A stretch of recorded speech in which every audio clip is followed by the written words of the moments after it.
people who read and people who watch stuff. My name is Marley and welcome to my new video. Today I'm going to be recommending books based on popular TV shows and movies you may have already seen. This is something I've done a couple of times on my channel, so I'll definitely link the other versions of it down below if you want to go watch those. But I have fun comparing the things that I watch with the things that I read and sort of finding connections between them. A lot of times people do these sorts of videos and they're always so fun for me to watch and fun to make. So I'm going to go through, I think I have about 12 to go through today of movies or TV shows, and then I have a book to recommend if you liked that movie or TV show. So this first recommendation is for if you like one of these two movies. The first one is called Cadaver. I think it's a Norwegian film, I should say. And it's about this family in the middle of some sort of disaster or dystopian world who takes refuge in this hotel that is seemingly offering them like a free stay, like they won a contest or something. So they go to this place of refuge and they end up getting mixed up in some sort of sinister game that is actually going on here. It's not what they expect. It's a little murderous. Or if you like the movie No One Gets Out Alive, which is sort of similar. It is about this girl who has nowhere to go and kind of no money, so she ends up staying in this pretty cheap room at this one like apartment building, and because she has nowhere else to go and she's sort of forced to stay here, some bad things end up happening at this apartment building. Some mysterious things seem to be going on. So if you like those sorts of movies, I think you would really like the book Lock Every Door by Riley Sager. If you haven't heard of this book, it's a very popular thriller book. It has a similar premise to both of these movies where we're following this woman who is down on her luck. I think she just went through a breakup. She's not doing well financially, and she gets this really amazing offer, almost too good to be true, to stay at this hotel and get paid basically to watch the hotel. Some mysterious things are going on. This girl that she meets ends up disappearing. It seems like maybe some other girls have been disappearing there, and there's a lot of strict rules, like she can't have anyone sleep over, she can't sleep over anywhere else except for the apartment building. Very strange stuff goes on, and so if you like a thrilling, suspenseful, a little bit of violent sort of thing, I think then you would like this book and those movies, because it works both way. Maybe you've read the book, then you would like the movies that I say instead. The next suggestion is for if you like the movie Knives Out, which is a very popular sort of murder mystery series. It's actually going to be a series. It's reminiscent of Agatha Christie mysteries, where there's this one detective trying to solve this mystery that has to do with the death of this like millionaire or billionaire, has to do with his inheritance. Yeah, everyone knows this movie. For this one, what I would recommend that's pretty similar is The Death of Mrs. Westaway by Ruth Ware. This also has to do with a mystery surrounding an inheritance, where again there's a girl who's down on her luck. Her mother's died, she's not doing well financially, and she gets this letter that her grandmother, Mrs. Westaway, has died and left her something in her will, but this girl is like, what? Like, I don't have a grandmother, Mrs. Westaway. But she ends up going there because she is desperate for that cash, wants to see if she can swindle her way into some cash, even though it seems to be a mistake that they've contacted her. And so it's this mystery of like, why is she involved with this family that she has never met, and why is she in the will of this random woman? It is a thriller. It's a little bit predictable, but Ruth Ware's writing is always really fun and really atmospheric if you want sort of those creepy mystery vibes. Then a classic that gets compared to Knives Out a lot as well is The Inheritance Games by Jennifer Lynn Barnes. This is also about a girl who is down on her luck. Every single book apparently has that trope, but yeah, she's not doing well financially either, and very similarly to the last book, she gets put in this man's will who is a billionaire but who she's never met yet. So she gets drawn into the world of the Hawthorne family, caught up in their drama as she now is living at the mansion and has access to all of this guy's money, and his family's pissed. This is more of a YA take on it. It is a young adult thriller, but the twists and turns in this book are really, really great. So I definitely think if you like Knives Out and the twists and turns it took, and seeing all of the different family members in that movie and how they sort of reacted to the issues revolving the inheritance, then I think you would really like this book, as it has a lot of similar themes. Next up we have, if you enjoy the movie Happy Death Day and its sequel, this is a favorite movie of mine, but it's essentially about this girl in college who keeps waking up and reliving the same day over and over again, and it's actually her birthday. So it's the groundhog trope of being in this sort of time loop, and she has to figure out who is killing her in order to stop this time loop and be able to move on with her life, because every day she gets murdered. I don't think I said that. So if you like a lot of the tropes that were in this and sort of the mystery of like who's the killer, then I would recommend The 7.5 Deaths by Evelyn Hardcastle. This one is probably less fun and less comedic, but it has the time loop trope and it has definitely that mystery of like what is going on with all these characters and trying to stop the time loop from happening. It is about this man who keeps waking up in a different person's body, but every day Evelyn Hardcastle is dying and he is trying to figure out who's killing Evelyn and try to save her, and he's learning new stuff with each body that he takes over about what is going on in this day and who is involved in this murderous scheme. It was a really, really good book. It definitely is dense. There's a lot in it, but push through because it gets very interesting, and both of them have sort of like that sci-fi thing going on as well. I think you would like both of these.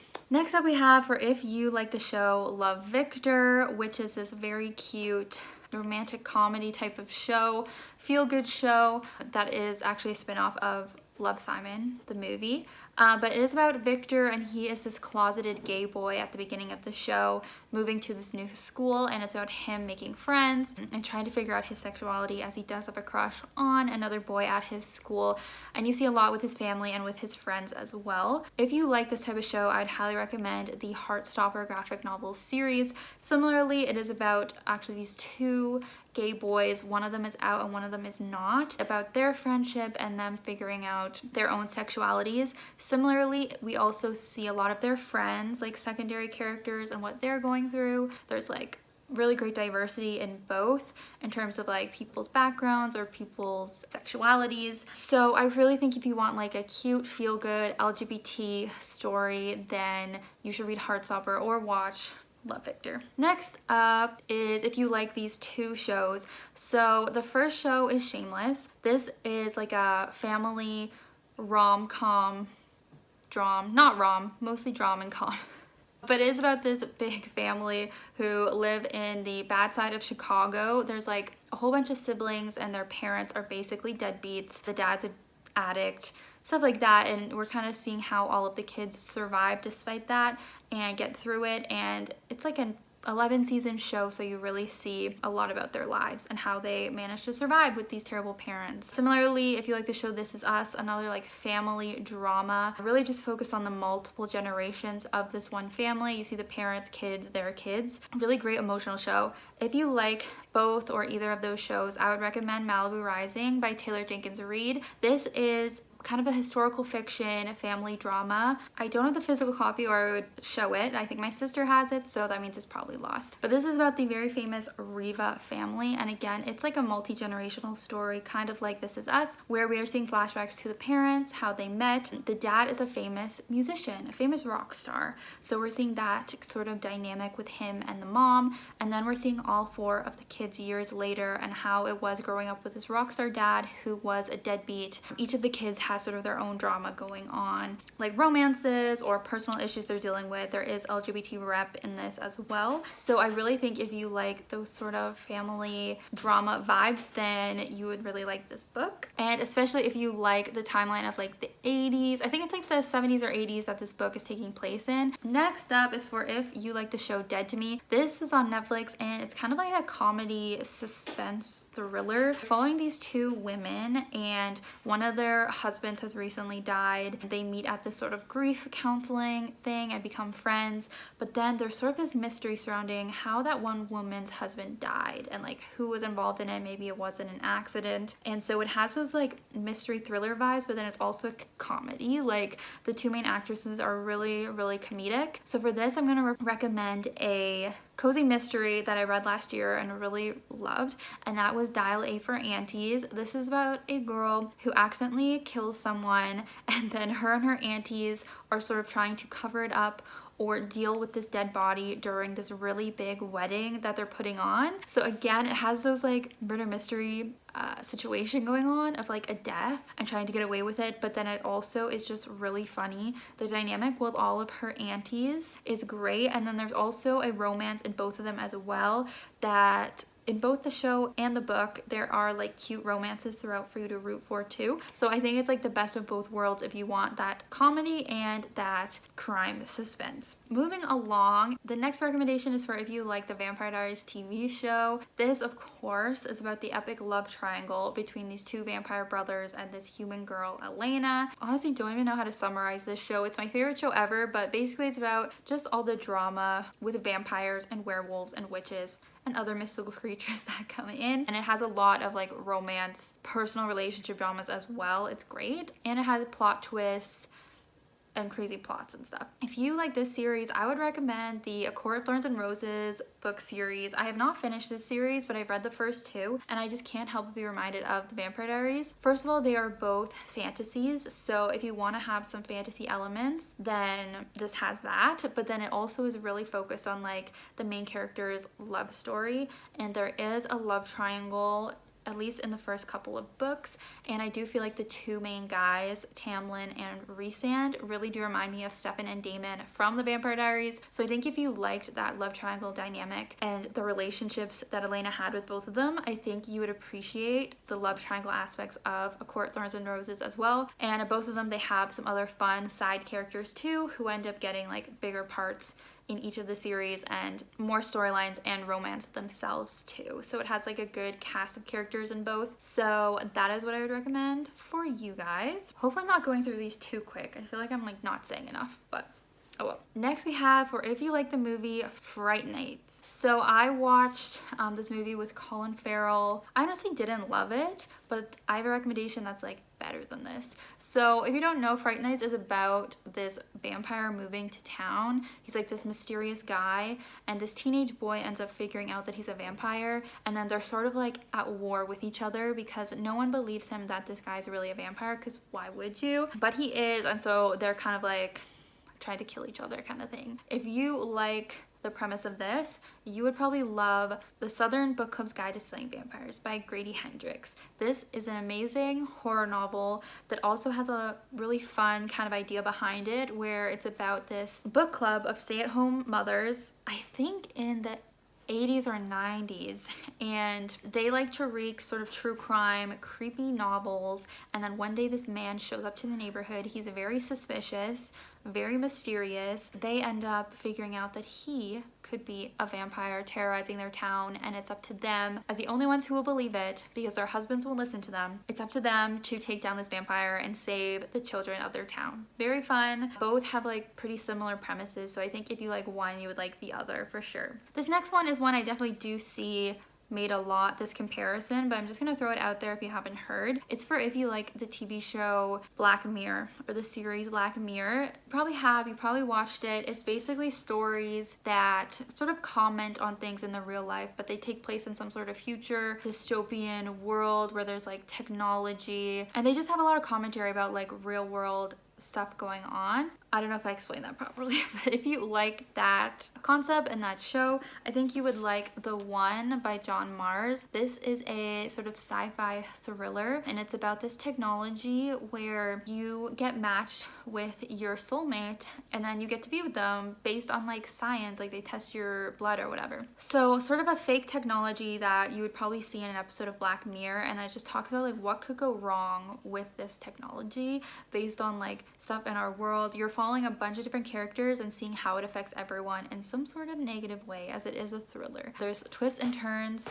a lot of twists and turns throughout. You'll just want to keep flipping the pages to see what happens with all of our different characters and what a mess it ends up becoming. The next recommendation is for if you like the movie Labyrinth starring David Bowie. This is one of my personal favorite movies from when I was growing up, but if you don't know, it is about this teenage girl Sarah who has that typical teenage angst.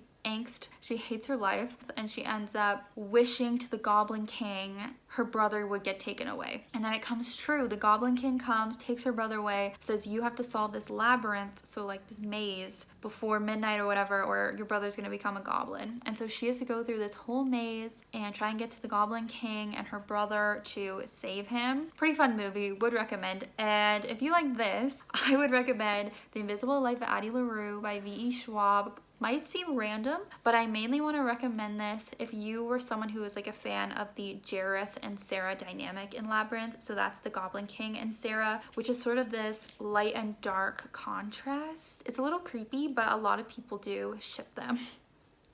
So if you like that, I think you would like some of the relationships in here. This is about a girl, teenage girl named Addie LaRue, or maybe she's early 20s. She makes a deal with the devil, or this devil figure, similar to Labyrinth with Sarah and Jareth's deal. But Addie's deal is basically that she doesn't want to marry this person. She wants to be free. It's kind of a curse because she gets ultimate freedom because no one remembers her. She leaves a room or someone stops looking at her and they forget that she exists. She's also immortal as part of the curse. So she lives for hundreds of years and can never really know anyone, or no one can really know her except for this guy who goes by Luke, which is the devil. He's kind of the only one that she has in this world, and they have this sort of like interesting relationship that definitely reminded me of Sarah and Jareth, where they have this like power struggle. It's just this very like dark, and I know there's a lot of people who ship those types of couples, so I think if you like that, then you would like this, and vice versa. If you love this book, maybe check out that movie.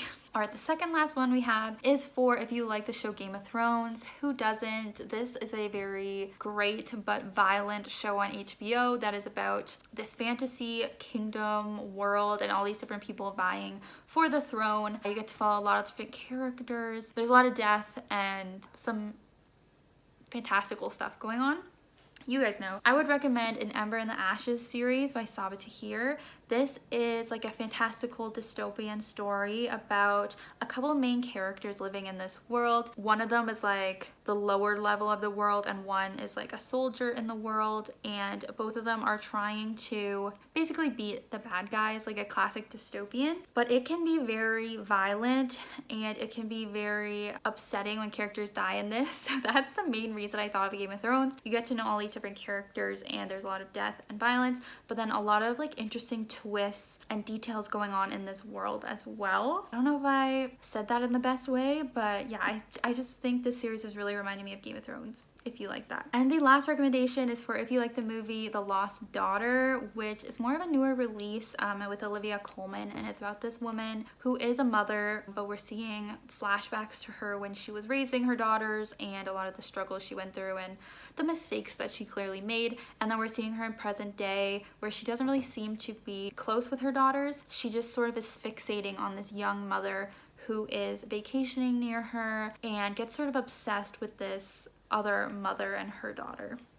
So it definitely has like creepy vibes. If you like this movie or movies like this, I would recommend The Push by Ashley Audrain. This is again a dark story about motherhood. That's why I would recommend it. We're following this woman and we're seeing her as she falls in love with her husband, gets married, and gets pregnant with her child. And it's a very rough experience for her with the pregnancy and then into actually giving birth and motherhood. It can definitely be a little graphic at times and potentially triggering. But again, in this book, we're seeing flashbacks to kind of what could have created this situation. We're seeing previous generations of mothers in this woman's family, and we're seeing this woman really struggle with loving her daughter, and she sort of just has a lot of negative emotions surrounding her daughter and like thinking the daughter's evil. So that's why these two reminded me of each other. I think if you want a dark story about motherhood, you would like either of these stories, or if you liked one, you would like the other. So that's gonna be all from me today with more of these TV show, movie / book recommendations. Hopefully you like it. Let me know if you did, or if you thought any of these were sort of interesting that you hadn't really made the connection with before. Thanks so much for watching. Be sure to subscribe if you have not already, and I'll see you guys in my next video. Thank you. Bye.